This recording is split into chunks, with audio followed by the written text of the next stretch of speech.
I've always been around this idea that supposedly these are neutral spaces, but the truth is that they're anti-Christian. But at least the professors would pretend like, hey, this is a neutral class.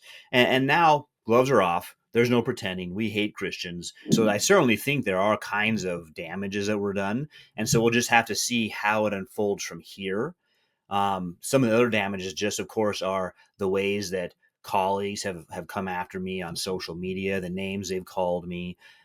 Those are also damages. And it's very interesting because they're very sensitive about being called names, but they're very quick to lower themselves to just really petty insults and attacks. This is a question of, can a state university infuse into its very employee structure this philosophy? And that's why I said, a moment ago, that the idea that there's some kind of pretend neutrality is over. They're not pretending that anymore. It's not neutral. They're pushing this. Every professor has to go along with DEI, decolonizing philosophy.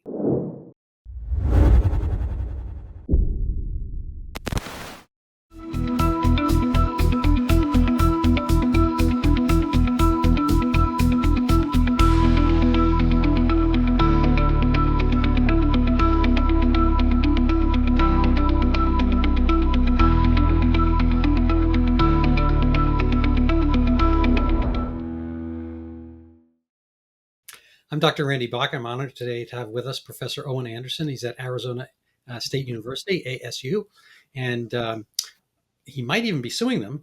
He's a professor of religion and philosophy, and I'd like to talk with him about, I guess, the state of religion and philosophy at our university, the state of our universities, who's in charge, and what a rarity it is to have somebody, you'll find out as we speak, who says, when I say clairvoyant, I don't mean that he's able to predict the future so much as see clearly. And I appreciate that. That's the French. And even though I'm not John Kerry, I do, I do at least know some of the conjurers there. And so, Professor Anderson, Owen, tell us a little about your situation at ASU. Where have you kind of banged heads? How does your head manage to stay relatively unbanged as a professor, not necessarily along the woke persuasion? Yeah, well, thanks for talking with me and having me on your show.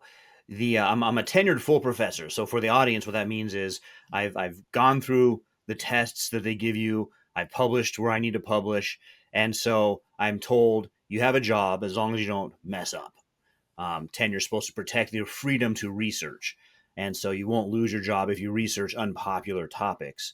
And the only thing you could lose it for are maybe some kinds of ethical violations, although it depends what your political points are, if ethical violations matter or not. So I'm speaking out more now than I might have when I was a younger professor, not tenured. However, I don't think it's just because of that. I think that I noticed right around the time I became full professor, the radical left really turned the heat up at the universities. And I've been in a secular university my whole career, as well as being a student there. And so I've always been around this idea that supposedly these are neutral spaces, but the truth is that they're anti-Christian. But at least the professors would pretend like, hey, this is a neutral class. And now gloves are off. There's no pretending. We hate Christians. We want to decolonize the West, which means at first it'll sound just economic, but it really means get rid of Christianity. And so I started saying, hey, I'm not going to just sit here quietly while that happens. And so fast forward a few years into this, and ASU requires all employees to take a DEI training course. And if you've ever seen The Office, TV show, yes, that's exactly what it's like. As if Michael Scott was in charge of ASU and said, we're going to do some diversity training. And so if it was just silly stuff like that, I can kind of understand. It's probably legal in its background because a huge university with lots of people, the lawyers are probably saying HR needs some way to prove in court that we tried to help people learn conflict management. So, okay, we got to go through this. Well, right away, you get into the content, and it's this decolonizing. America is structurally racist. It always has been. And what that means, it's for white Christian men, not for anyone else. And the Bible, Christian teachings about marriage are all not only wrong, they're bigoted. It's called heteronormativity. And then in the original version, you had to take a quiz and check, like, true or false, heteronormativity is bad. True. And so it asks you to align your thoughts with them. And so I had a Substack going, which is Dr. Owen Anderson, Dr. Owen Anderson. And I just use that Substack as almost like letters from the inside. Like I'm in the French Resistance and I'm just getting some letters out about what's going on. And so I started writing about this as well on Substack. And the Goldwater Institute contacted me. This is a legal think tank. They have national impact, but of course they're based in Arizona. You can tell from the name Goldwater. And whereas ADF focuses on First Amendment issues about the legal firm that focuses on religious freedom, protects Christian business owners, Goldwater focuses on government overreach, especially in money issues. And so they said, hey, actually, ASU is breaking the law with that training. Would you like to go to court? And I said, yes. Where do I sign up? And so we're 2 years into this, or a year and a half into this court case. And the court case initially, ASU responded. They hired the law firm Perkins Coie, which many people listening to your show might know. This is the law firm that worked with Hillary Clinton on her Russian dossier. Massive far left law firm, and I think Trump in March rescinded their ability to get classified information from the government. So this is big deal. This is not just like a local lawyer in Phoenix. And so their first motion was to dismiss the case because they said Anderson doesn't have standing. So that went before a judge after about 8 months, and the judge said, yes, Anderson does have standing, but that was immediately appealed.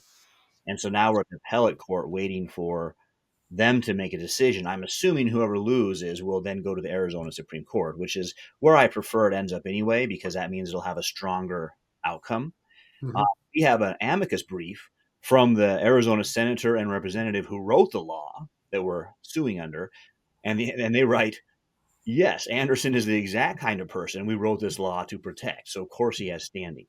So it'll be very interesting to see how it plays out at the appellate court and then possibly at the Arizona Supreme Court. But that's just to see if I have standing. Then we get into the actual content of what they were asking everyone to do. Now, when we first filed this, ASU's spokesman said publicly, we don't have any DEI training.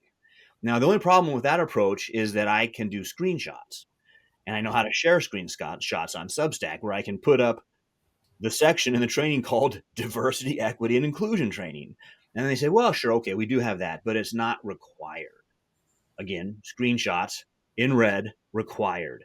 So then their third response was, well, but he hasn't been punished yet for not taking it, because I never completed it.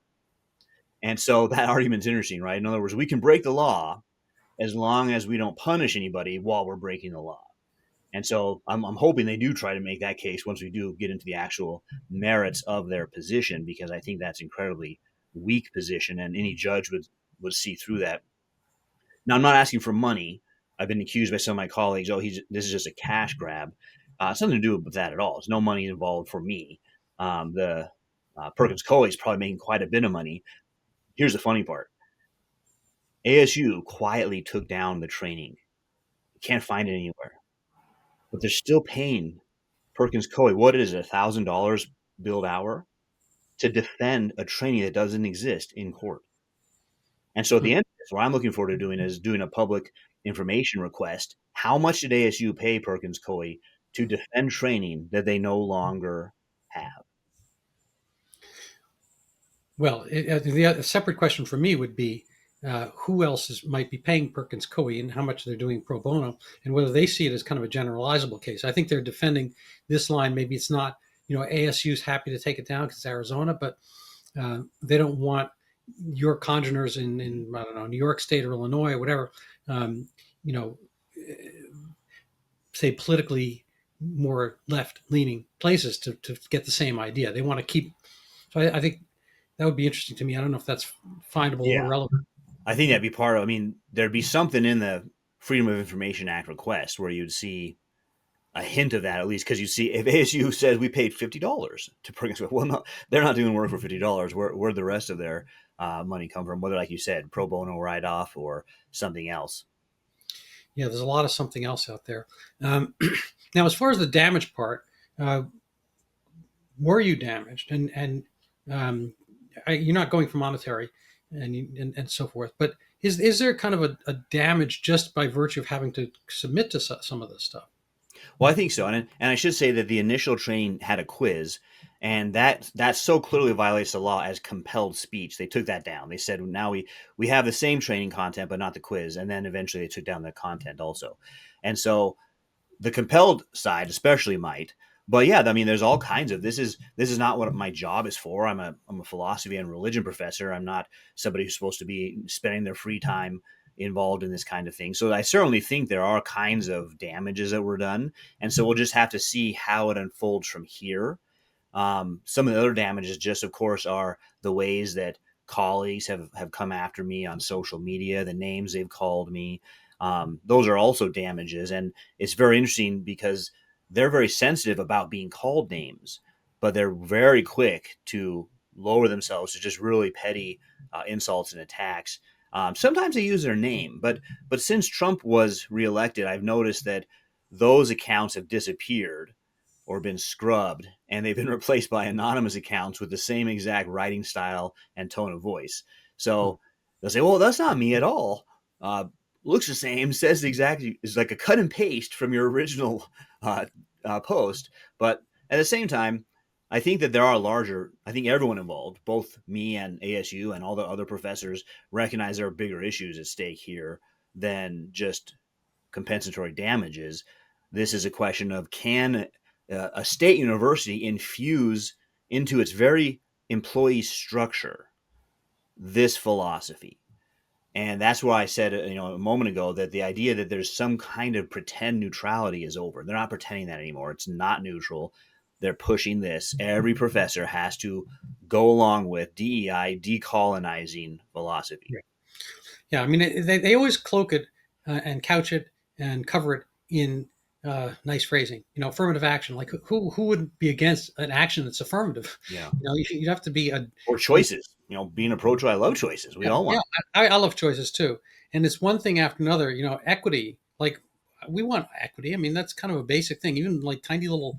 I watched this thing with like little toads, and there was a worm between them, and nobody's touching the worm. And one of them grabs the other two toads are really angry because they didn't get equity. They didn't get an equitable distribution of that worm. It was impossible because there was only one worm and three toads. So I think that's very and they my I'm a medical doctor. My assessment is their brains are smaller than ours on average. It depends on the person, but maybe on the toad. But so it seems like a very basic animal instinct to care about equity and diversity. Well, we don't want to eat the same thing every day. We don't want to do whatever. So and inclusion. I mean, who doesn't want that? So these things all sound fine, but most everything, whether it's climate change, this and that, it always seems to be just kind of an entree to.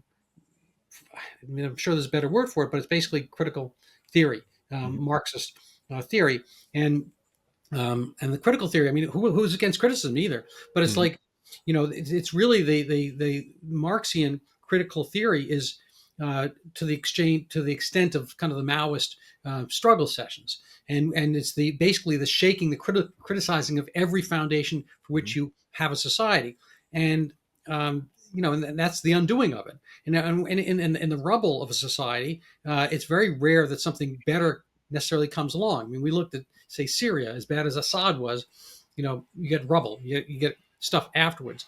And it's like, so it seems a lot of this stuff is kind of, shaking the tree in all the foundational aspects of your society, whether it's family, marriage, um, you know, uh, mathematics has been criticized as having white privilege and so forth. I mean, what do you have left except kind of this, peremptory kind of like scrubbing of everything, so that the last person there, the last critical Marxist there, his word gets determined.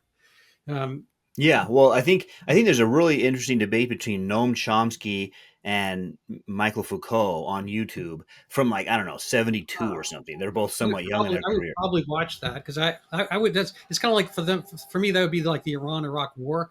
You don't necessarily want either one to win.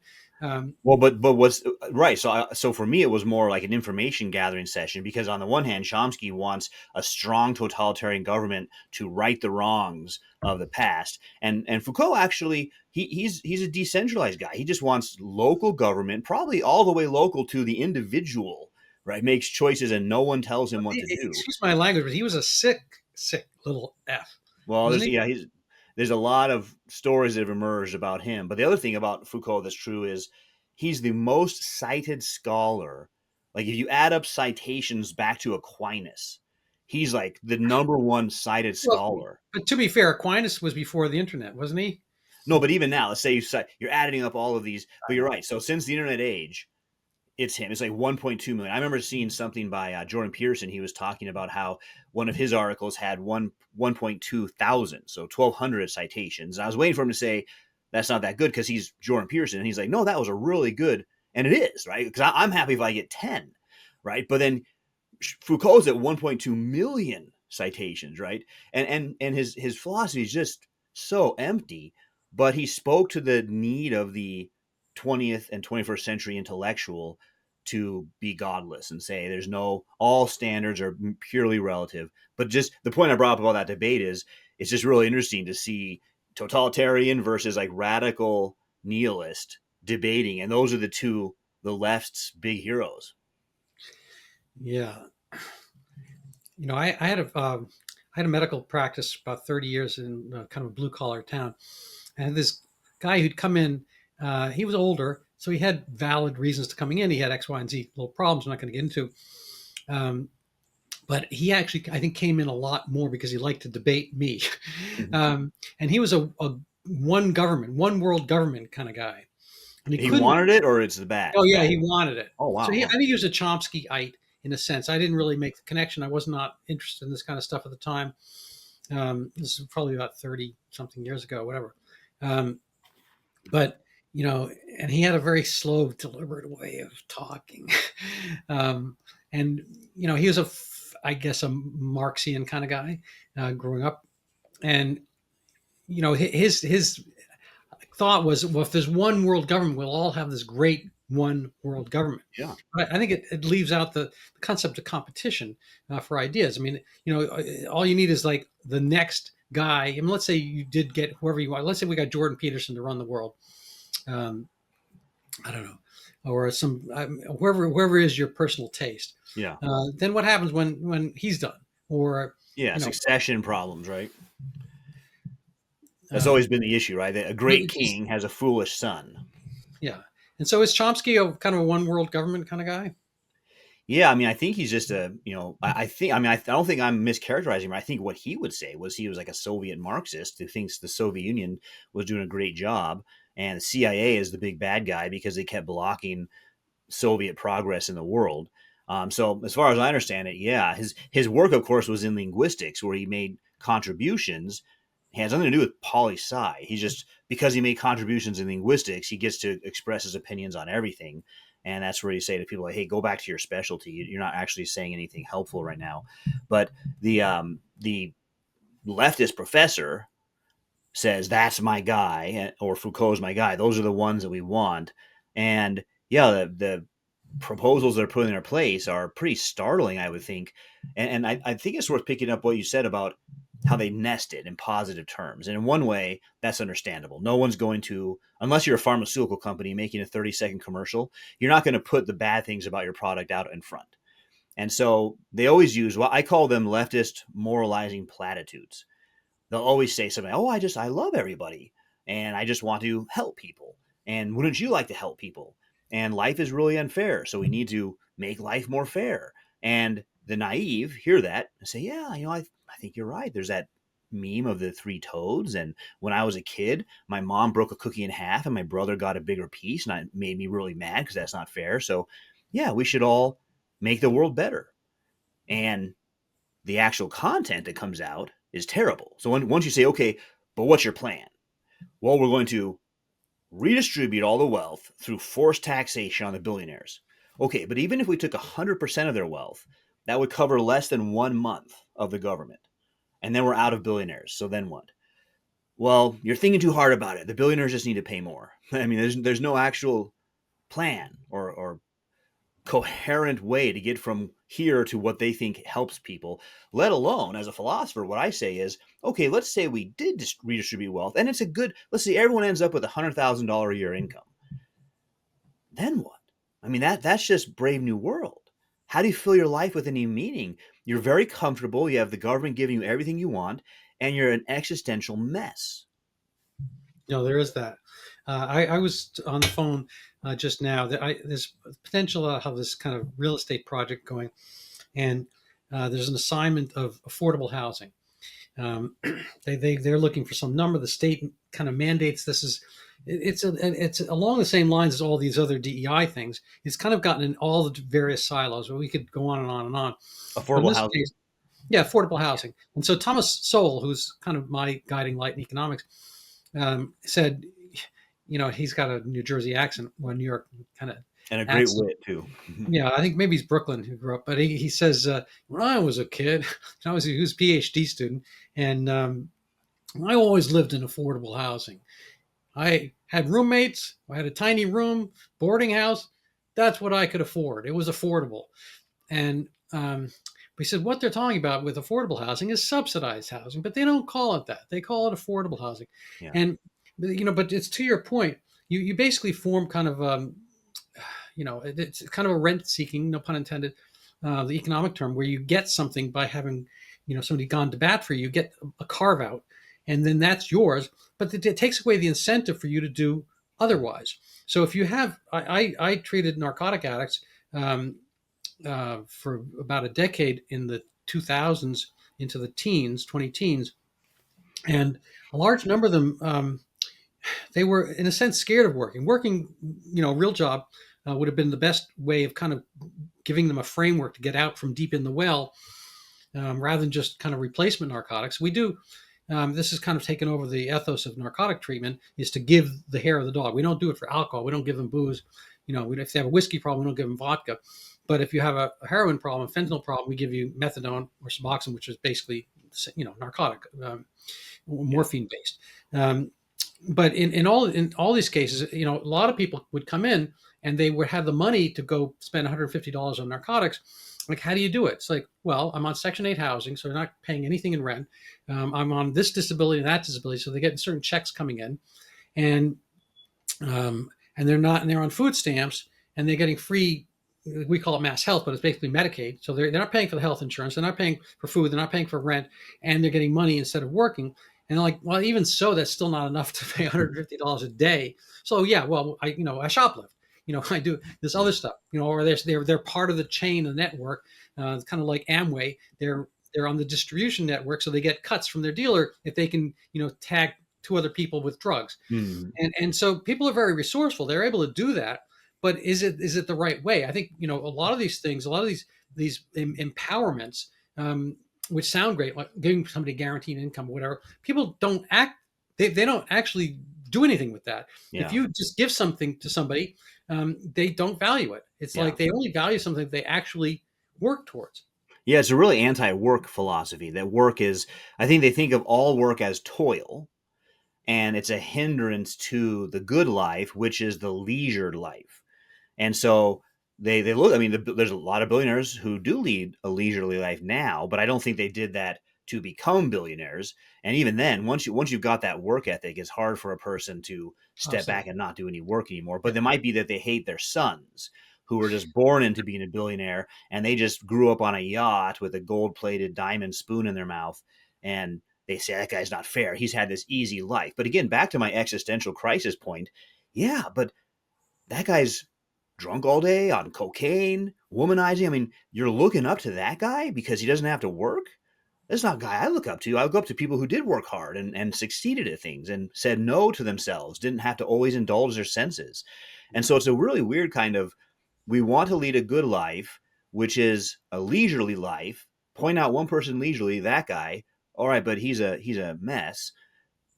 Well, somebody who has leisure must be doing good. And there's not really anything to point to. So it's the same idea that they nest it in these nice sounding phrases. But I also think it taps into something deep. I'm a Christian. And so I think it taps into something deep about our sin and the way sin works in us, which is we just want to get what we want. And anything that hinders us from what we want, like having to go to work, we hate it. And a lot of those things, like work, God put into life precisely to teach us not to live that way. And so we also hate God. And I think there's a just scratching the surface. You don't even have to go too far. I wrote a Substack post a couple of days ago that was a joke, 3 steps to a Marxist. And I gave 4 examples. And each example, you got to Marxism in the first step. compared to like six degrees of separation with Kevin Bacon, and by the sixth one, you know someone who knows Kevin Bacon. This was like, all right, I'll take 3 steps to get to a Marxist. Oh no, well that just took 1 step. Let's just try another one. So you don't even have to scratch the surface very far for them to say, I hate God as described in the Bible. That's what's behind it. And it's sort of like, okay, I'm glad you're honest. Why don't you put that on your office door then? Hmm. It's a real trick.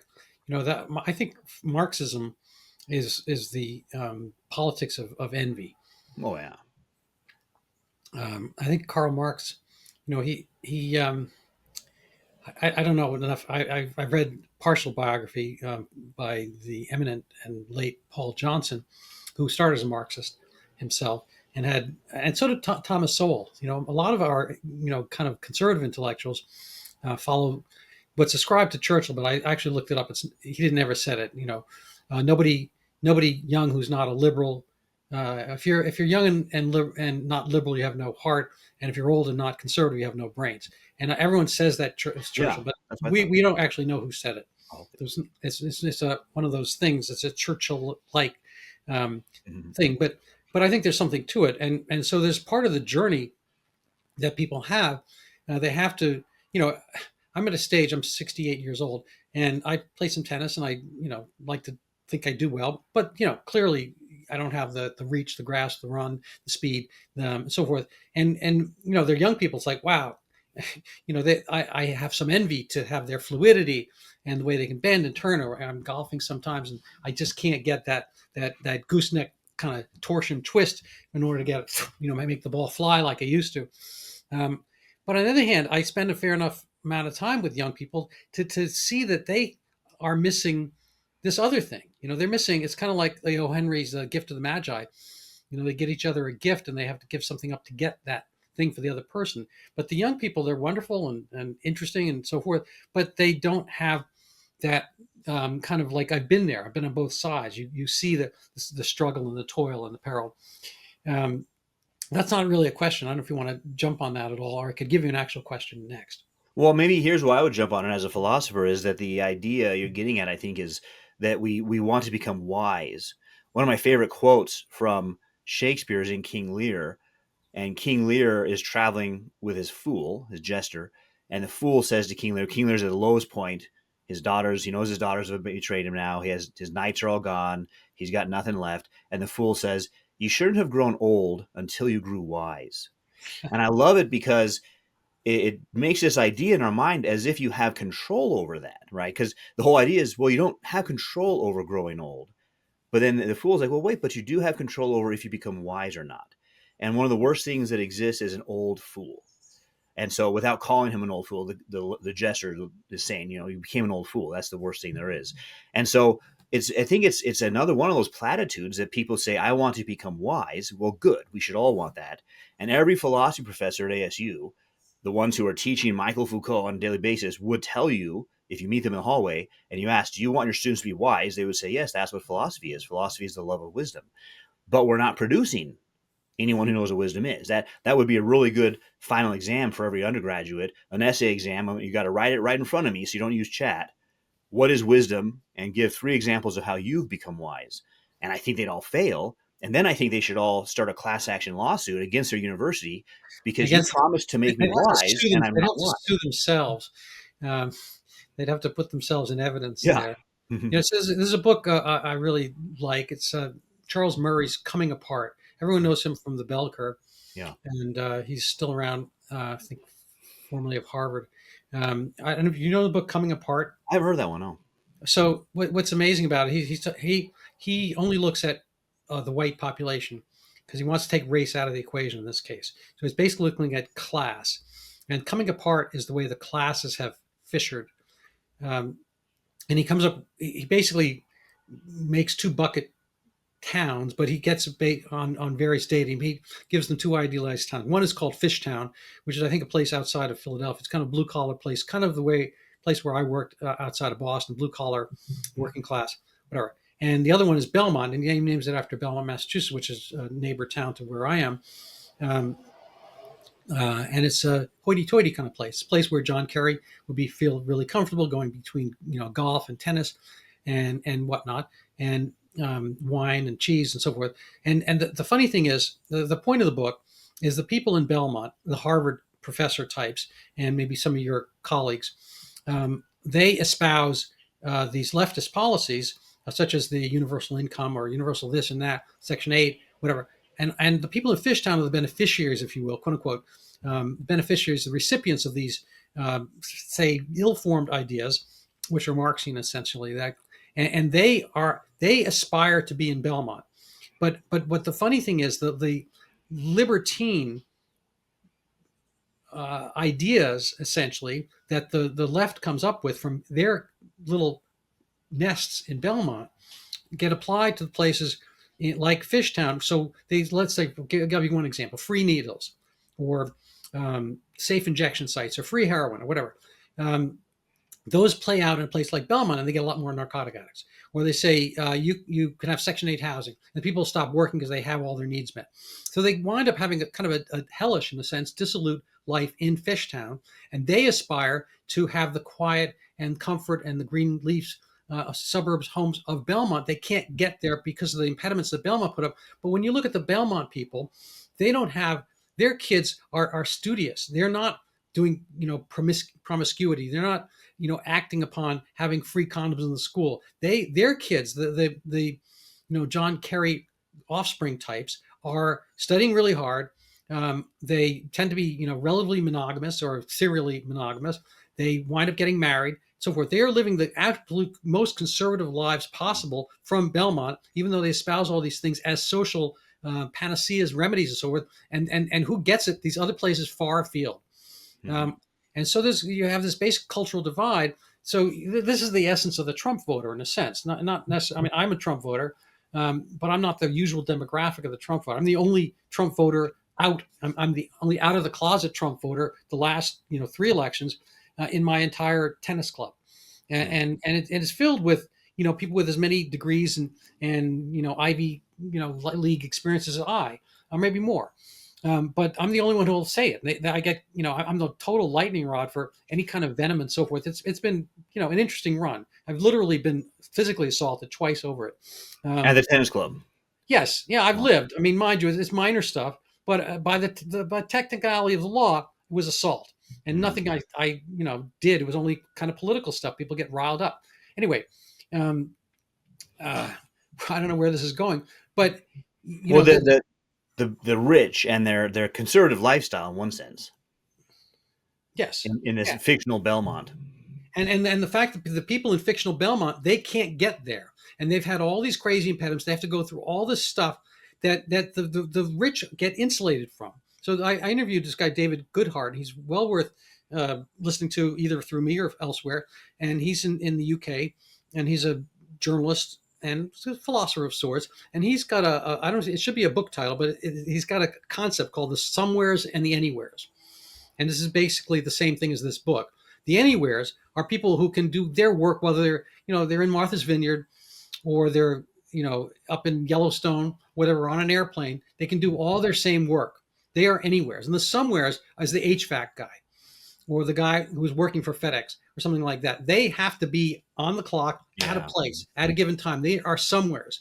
And this is the same. This, I think, again, the essence of the growth of the Trump voter is that the somewheres have their neck up, with the boot of the anywheres, who think they are coming out with these romantic ideals that are benefiting the great unwashed. Yeah, well, I think to switch into like religious studies terminology, my assessment of that kind of person is, let's call them the affluent left, and most professors are from the affluent left, or they think they've been helped by the affluent left, and so they're promoting that philosophy. It's a kind of works righteousness. In other words, it's a way of answering the question, am I a good person? When I look in the mirror, am I a good person? And the answer is no. You're a mess.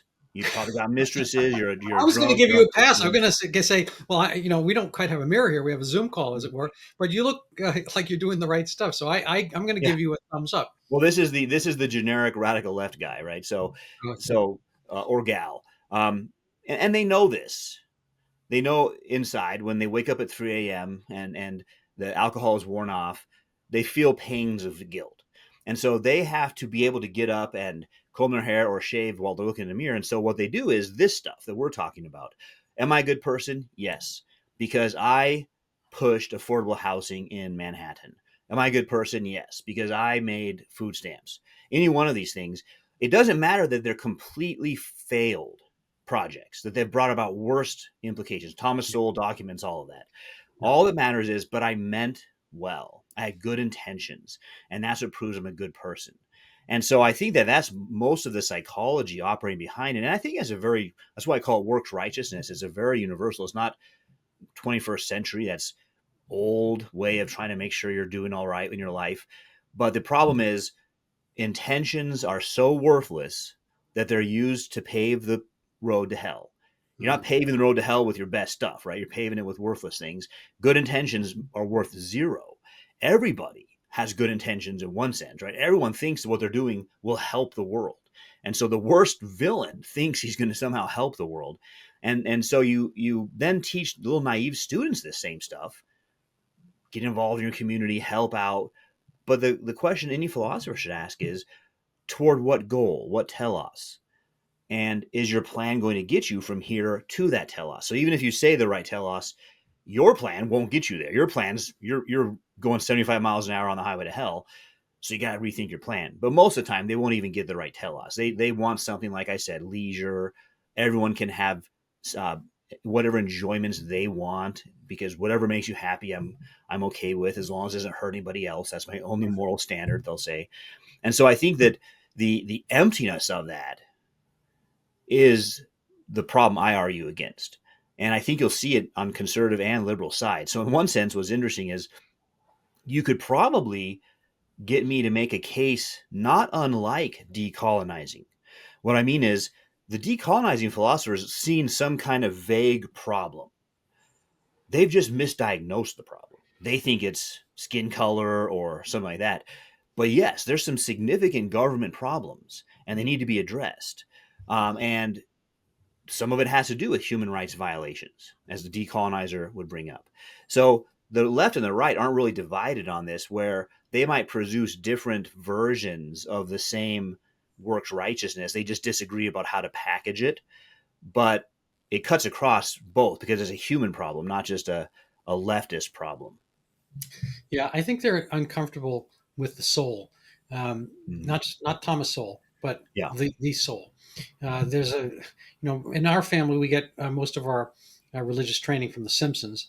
Yeah. I'm only half joking, but the early Simpsons actually, first 3 years or so, and my sons like were religious about watching The Simpsons and rewatching it, and they actually talk kind of in that echolalia, which is like twin speak. They're not twins, but they have, you know, there's a joke about jokes. We have numbers for jokes. I'm not going to go into it, but they sort of have that for Simpsons episodes, and almost everything around them they can come up with a Simpson esque. Yeah. Uh, one of my favorites though is when Bart sells his soul. Yeah. That's a great episode. Because I think somebody on eBay had done that. I don't know if eBay existed then, whatever, but it was part of the popular imagination. You sell your soul, and I mean it doesn't. It's nothing. It's not there. So what if you make some money on it? Why not? And this is Yeah. That was his argument. the essence of the materialistic, in a sense, Marxian argument is that the only things you're missing are, say, these creature comforts, Mhm. and you have to, if you can just get them from somebody else, then you're fine. You're all set, and you'll continue to do the same things. And it's missing out on the motivations people have, which I think are much deeper. And I'm going to get back to my, treating narcotic addicts, but this is for them. I actually thought it was an existential problem in the sense that they're missing their soul. You can't inject soul. There's maybe soul food. You think you can eat it, and people can feel soulful, but they can feel, frankly, soul, SOLE. They can feel isolated and lonely without their own soul, and people don't. It's one of the few things. I mean, addiction gets turned into a disease now, and Mhm. there's literally the disease of addiction. Yeah. I, I butted heads with my institution, not ASU, but kind of the medical boards and so forth here in Massachusetts, because I was treating narcotic addiction as essentially a disorder of the soul that Mhm. that people it's not a disease in the sense that you can, have it happen to you. If Yeah. you're sitting in the vacuum, say 1,000 years ago, you can't be a heroin addict because they didn't have heroin. Now, the very experienced narcotic addict, William Burroughs, who was part of the Beat poet generation, and he was one of those profligate wealthy guys. He was part of the Burroughs typewriter, I believe, fortune. And so he spent his life of dissolution, emanating from St. Louis, whatever. And he was a wealthy boy that put him all the fine schools, and he wound up, dropping out of everything and doing drugs. And he, I think, has some experience and weight in saying this. Mm-hmm. He called narcotic addiction a disease. If it is a disease of exposure, that you have to be exposed to that thing. And that's unlike other things. I mean, I can be exposed to somebody with a cold. I catch a cold. I can be exposed, to, I don't know, a bunch of Yeah. asbestos. I get an illness. But narcotics, you have to, come upon it. But in order to want to do something like that, you have to have, I think, a need that exceeds your ability to cope in a reality sense. Mm-hmm. Most of us pull back from the edge of a cliff. There are some people who don't. Yeah. Some people want that extra thrill because they're not feeling it or finding it in other ways. Mm-hmm. An 18 to 25-year-old male is usually, they have their risk set too high. And so they'll do things, and people say, well, why do women live longer than men? And then you'll see videos on YouTube of a guy jumping on the back of a alligator to wrestle the alligator, and you'll never see a video of a woman doing that, right? So I think, yeah, I mean, I think you can see that, and that's part of what I was getting at with wisdom, and maybe also the word maturity, right? Is we kind of know, like, okay, but you're going to pay more for car insurance during those 7 years, and we'll let you figure out why. And eventually you become mature, and you don't want to pay a lot for car insurance anymore, and you settle down the risk factor. But I think that there is something to that, this idea that exposure's there, but it has to be, it's still drawing out of you. This is what the Greek word for education was, paideia. And Socrates talks about drawing out what's in the student. He's not inventing it. He's not putting it in them. It's there. It has to be drawn out. And so you're around heroin. I mean, I think of myself, if I was around a ton of free heroin, I probably wouldn't even notice. It's just not of any interest. And so even though you're exposed to something, there's still something in you that said, that's what I want. And I think that, again, goes back to this deep need for meaning in life. My life's not meaningful, and it's because the rich oppress me. And so I just wish I could check out somehow. And heroin seems like a good option. And some version of that story is what's going on. So you're right about, I think, the disordered soul, addressing those kinds of things. In a quick note, the best Simpsons episode, and I think it didn't decline sharply after that, but it started a slower decline, was in season 5, the episode written by Conan O'Brien about Homer going back to college. Best episode ever. So funny.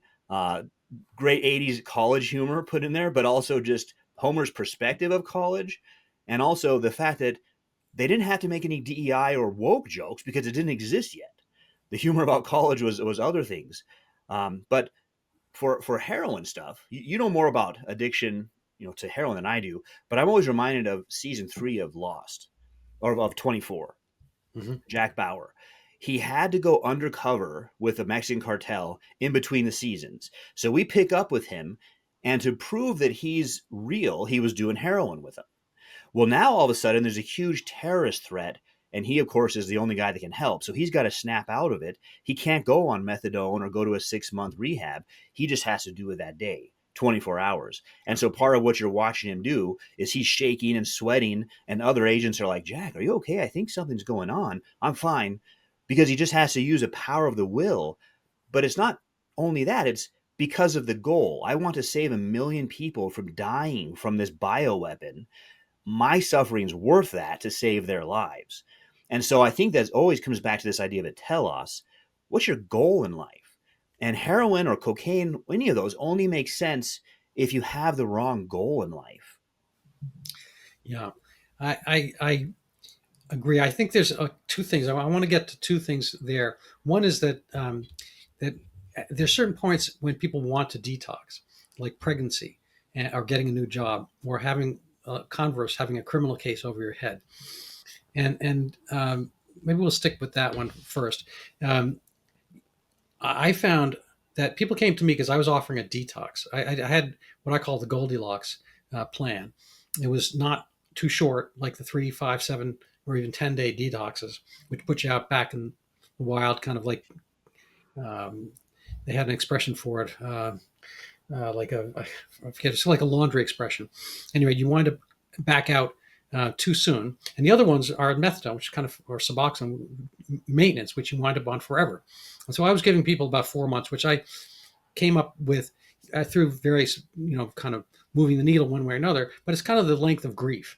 Like if your dog dies, um, spouse, whatever, you can't really kind of see the world unless you're Jack Bauer. You generally can't see the world, clearly for about 3 or 4 months. And so I was giving people 4 months to detox, and most every place else wasn't. When Suboxone came out, it was given as kind of the Marcus Welby approach, instead of putting people in these kind of methadone places, which has its own kind of den of iniquity aspect to it. And it was known that people were taking the methadone and doing drugs and, a whole bunch of other kind of unseemly activity. And the idea was to decentralize that and get people out and see regular people in regular doctor's office. Anyway, but what I saw over time is that there were women in particular, and getting pregnant, that wanted to detox. And the methadone clinics they were at, they came to me because the methadone clinics would not taper them. So when I'm old enough that I remember people talked about methadone babies, and they didn't want that because the baby comes out and he's muling, kind of like the Jack Bauer episode, without as much awareness, and to get off the narcotics immediately. And so they basically cold detox all the babies who are come out on methadone, and they're going for whatever the mother's dose was to zero. That's that. And it's hard. And the mother, if she's on methadone or drugs or whatever, she's told not to breastfeed because you're putting the kid back on narcotics. And so breastfeeding is supposed to be important, and having a kid come out, sober, I guess, is important. And yet the methadone clinics now, the last decades, they don't. If you come in and ask, say, look, I'm pregnant. I've just found out. I had the test 2 days ago.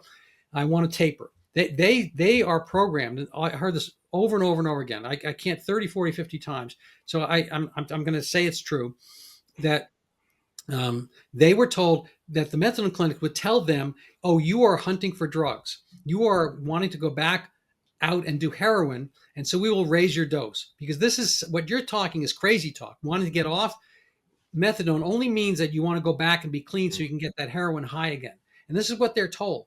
And I'm like, no, I want to have my baby come out clean. I've seen what happens. I've seen my other friends, they come out with the baby, whatever. I don't want that.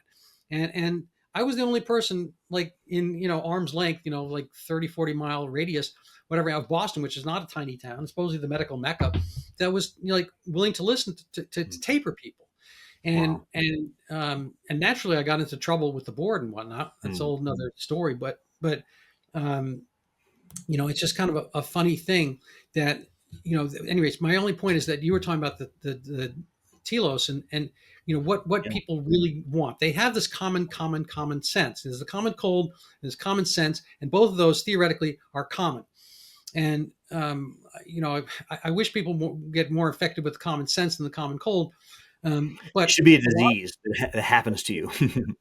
but a lot of it just seems to be, clearly shunned, abjured by the our betters, getting to the coming apart kind of conundrum. The John Kerrys of the world, they've got better ideas for you. They want you to. They're worried that you're going to kill yourself if you get off heroin and methadone. It's called harm reduction, which is another one of these terms. Okay. Huge and that's bucket. probably also lawyers are involved at that point. Yeah, have you heard of harm reduction? No.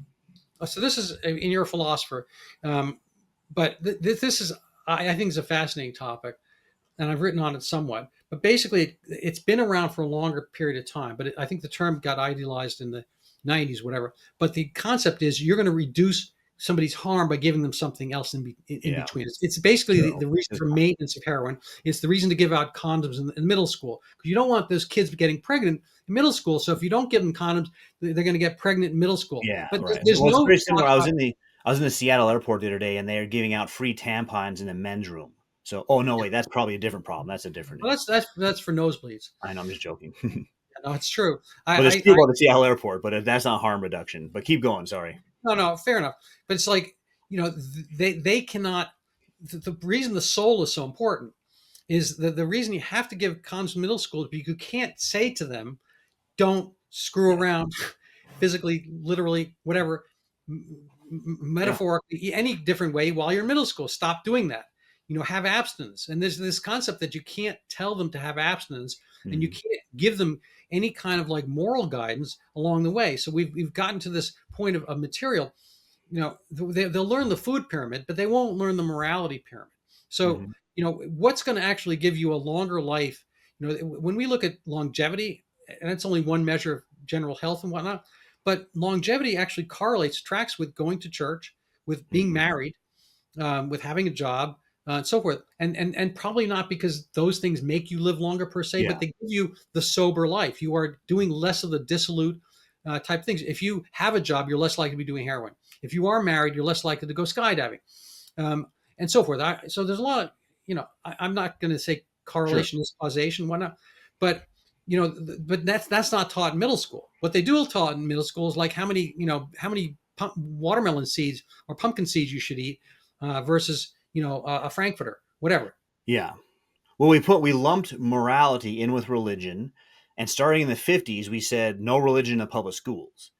And so therefore no morality in the public schools, except for maybe the leftist morality, but that's not getting into personal ethics. And so yeah, I think that we have all kinds of problems that back. I remember when I was in kindergarten, roughly on day one of the things everyone figured out is who's the boys and who's the girls, because both sides thought the other one has cooties. Now you could be a Supreme Court justice and you don't know how to make those distinctions. So something's gone wrong, right, in this equation we have. But I think the idea, yeah, of pain reduction, that also comes up in LGBTQ philosophy, which is if you don't go along with your child, they'll Yeah. commit suicide. And so you just have to go along with them. And parents are terrified, and rightly so. No one would want to have to go through that. And so it's a kind of almost abuse of your empathy in order to get you to go along with something. And the lack of any kind of teleological education or even desiring wisdom, because I think at one level, maybe people would say they want wisdom. I'm not even sure about that. Like, if you just take a general poll, you're in Boston, go down to Cheers. You ask Norman Cliff, do you guys want to be wise? They might say yes, but they might not, right? Surprisingly, right? I say, no, I don't care about that. So people don't want wisdom, or if they say they do, then you follow up with, tell me your steps. How are you planning to become wise? And then it definitely falls apart. Right? People, even the philosophy professor at ASU doesn't know how to become wise. And so, what are we offering people, the supposedly the masses, as far as wisdom and a meaningful life go?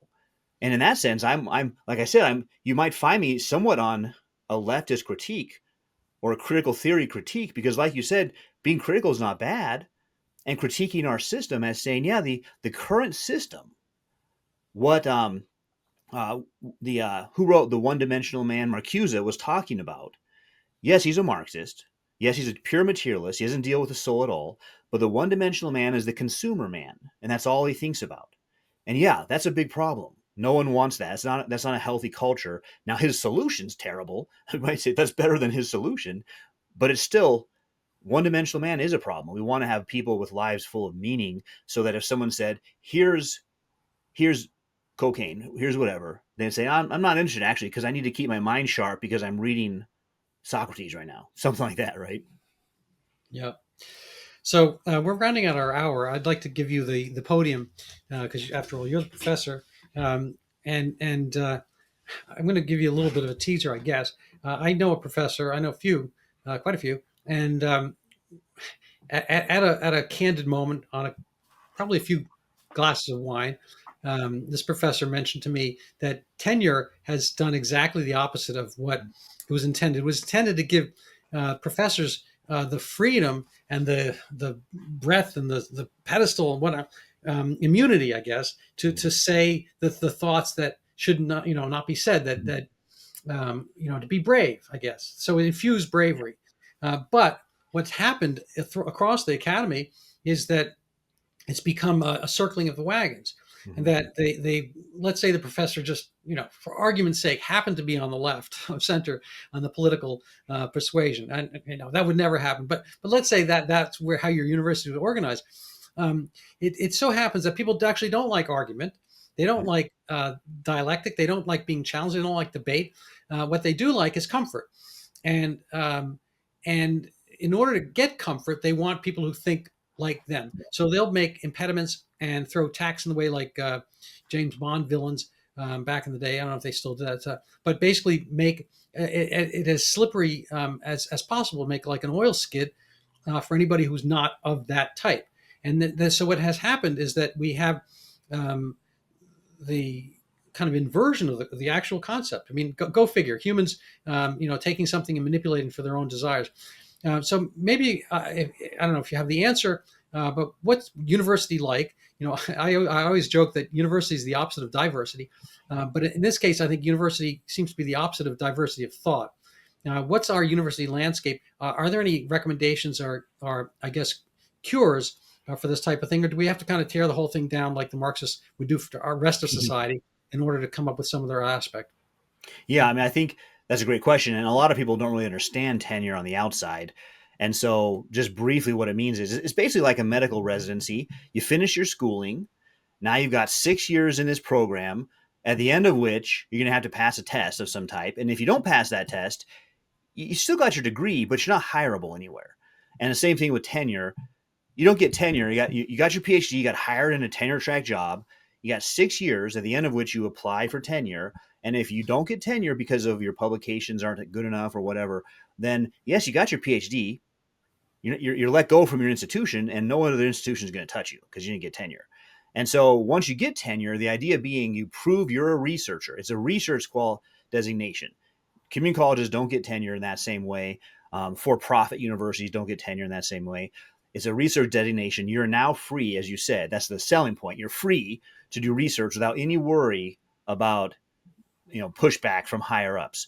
So that's what it is. Now, your friend is right, but let me introduce a second stream. He's right in one sense and he's wrong in a different sense because I'm a philosopher and I have to say stuff like that.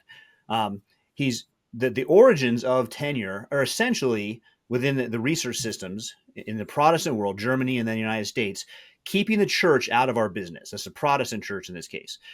We don't want the church being over our universities, which they all were. So Princeton, Presbyterians. We want our professors to be able to research beliefs that go against Christianity without the church then removing their funding for that professor's chair and his job goes away. And so initially, it's just by its very setup anti-Christian, anti-conservative Christian especially. So in that sense, it's been a great success in contrast to your friend. It's 100%, 97%, because me and a couple other people squeaked in, an anti-Christian establishment. But in terms of promoting freedom, yeah, it's that thing you and I have been talking about the whole time. The very people who say the loudest, I want inclusion and diversity, are the least inclusive and the least diverse group of people. Now, I think yesterday we saw that Harvard's going to create a conservative center at Harvard, which we'll see, not just in name only, is that going to be real or not? But that's their attempt to be more diverse. Well, we'll finally make one center. Out of the hundreds we've had, we'll make one. We'll make a concession to That's these. not even what it should be. It should be like across the board. Yeah, no. But so in one sense, it's like, yeah, it's been a successful thing, tenure, for what it was designed for. But what it was designed for turned out not to be the way to get that. Again, it's that idea of telos and then how to get to your goal. You want researchers who are not manipulating data because they're afraid of losing their jobs. You want them to be free to pursue the arguments where they go, but it doesn't have to be automatically set up that means they'll end up at anti-Christian answers. It might be that they confirm what they thought were the true things in the first place. So the perspective that we get in Arizona, we're still on the conservative spectrum, and especially our legislators are often coming out of the business world. And so we've had a few rounds in Arizona of the legislators saying, wait a minute, explain this to me again. You get a job for life with benefits and retirement, and there's no risk. You don't have to perform at all. Like what? I don't get that. And so from the business world's perspective, yeah, that doesn't make any sense at all. And even our president and most university presidents have probably said the same thing. We need to get rid of what he called dead weight associate professors. They got tenure and now they just teach 2 classes. They do nothing. Yeah. So it is on the system. It's like, yeah, you're not producing anymore. And the explanation is always, because usually humanities professors are on the creative spectrum of the personality. So they're like, well, arts and stuff is not on the business model. You can't force us to make artistic works on a 8 to 5 schedule. And so those things are all true. There's these debates in human society of how to weigh these different personality strengths and weaknesses. But I think, as a philosopher, from my perspective, I think you do have a built-in test, and it could be like the medical world, except for us, again, it's wisdom. Have you produced one wise student your time here? Like they would ask you at the end of your medical residency, have you healed anybody? And you said no. Maybe you're not. Maybe this is not the profession for you. So at the end of this 6 years, have you produced any wise students? And can I meet these wise students? No, I don't do that. I produce revolutionaries who want to burn down. They want to flip cars over in Los Angeles. Maybe professoring is not for you. No, it's a funny thing. So you made me think of this clip I saw recently. It goes back to, I think, looks like, based on what they're dressed, looks like the 70s, maybe 80s. And somebody's interviewing, it's a psychiatry convention, and they're all stepping out for lunch. And he goes one after another. All the psychiatrists say, have you ever cured anybody? And they're like 30 years, like, Yeah.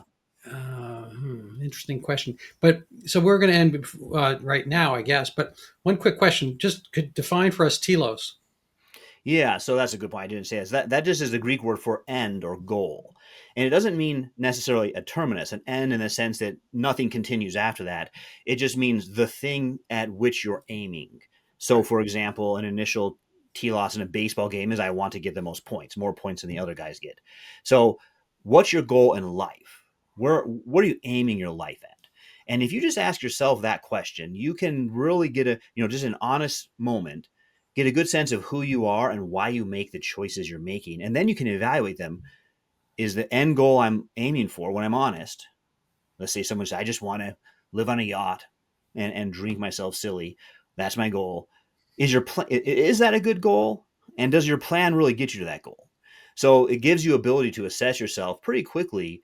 And maybe you can find a cure for what ails you, which is you need to have the right telos in mind.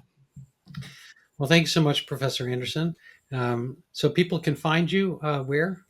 Yeah, I try to keep my handle consistent. So Dr. Owen Anderson on Substack, and that I think your audience will especially like Substack because it's kind of a humorous take of inside the university. And then on X and Facebook and YouTube, Dr. Owen Anderson. Lovely. Well, you can find me at Dr. Randy Bock. I've spelled the name right. You should be able to get it. Dr. Randy Bock. And you're a real doctor. I'm a medical doctor. Yes. That's one of my favorite cartoons is a restaurant guy taking a reservation. Dr. Anderson. Okay, is that a real doctor or a PhD? Yeah, Dr. Jill.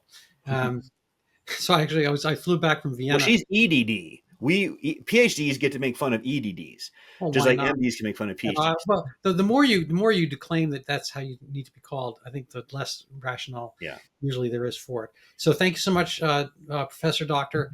Owen Anderson, and it's been a pleasure. Thank you so much. I hope I can have you on again. Yeah, me too.